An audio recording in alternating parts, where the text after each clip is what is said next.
Hello viewers, আসসালামু আলাইকুম। আশা করি সবাই ভালো আছেন। আজকে আপনাদের সাথে শেয়ার করব লাউ দিয়ে চিংড়ি মাছের তরকারি।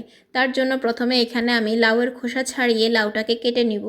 আজকের রেসিপির জন্য এখানে আমি ছোট সাইজের একটা ফ্রেশ কচি লাউ নিয়েছি। লাউ কেনার সময় অবশ্যই চেষ্টা করবেন একটু ফ্রেশ দেখে কেনার, কারণ ফ্রেশ কচি লাউ দিয়ে তরকারি রান্না করলে সেটার কালারটা সুন্দর হবে এবং খেতেও মজা হবে। লাউ বাজার থেকে কিনে আনার পর চেষ্টা করবেন তাজা রান্না করার জন্য। ফ্রেশ লাউ রান্না করলে যেই স্বাদ পাবেন, যত দ্রুত গলে যাবে, 2-3 দিন ফ্রিজে রাখার পর সেই লাউ রান্না করলে সেই স্বাদ বা ফ্রেশ থাকবে না, সঠিকভাবে সিদ্ধও হতে চাইবে না। তাই চেষ্টা করবেন ফ্রেশ কিনে ফ্রেশলি খাওয়ার জন্য।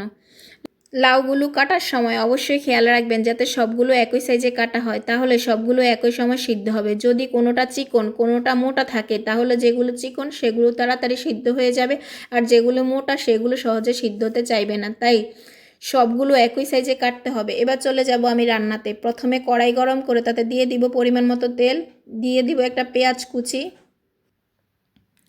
পেঁয়াজটা হালকা ভাজা হয়ে গেলে এখন দিয়ে দিব হাফ চামচ রসুন বাটা, 1 চামচ আদা বাটা, হাফ চামচ জিরা বাটা, হাফ চামচ হলুদ গুঁড়ো।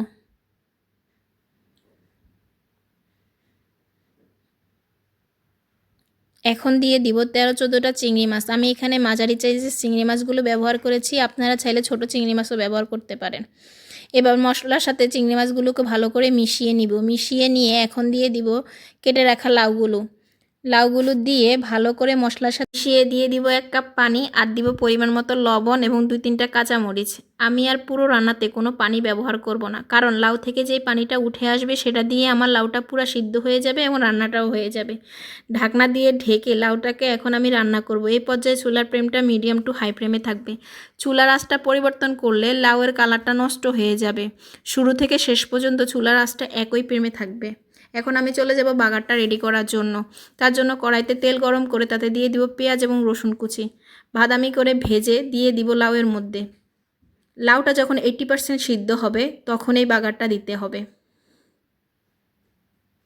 আর লাউয়ের তরকারি ব্যবহার না করে কাঁচামরিচ ব্যবহার করার। আর লাউয়ের তরকারিতে ঝাল এবং মশলা কম ব্যবহার করলে লাউটা খেতে বেশি ভালো লাগে।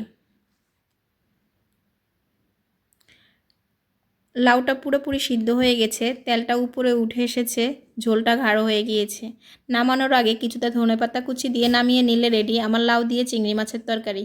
আমার রেসিপিগুলো ভালো লাগলে একটা লাইক, কমেন্ট, শেয়ার এবং লাভ রেক দিয়ে দিবেন। যারা ফেসবুক থেকে দেখছেন তারা ফলো দিয়ে দিবেন, যারা ইউটিউব থেকে তারা চ্যানেলটা সাবস্ক্রাইব করে দিবেন।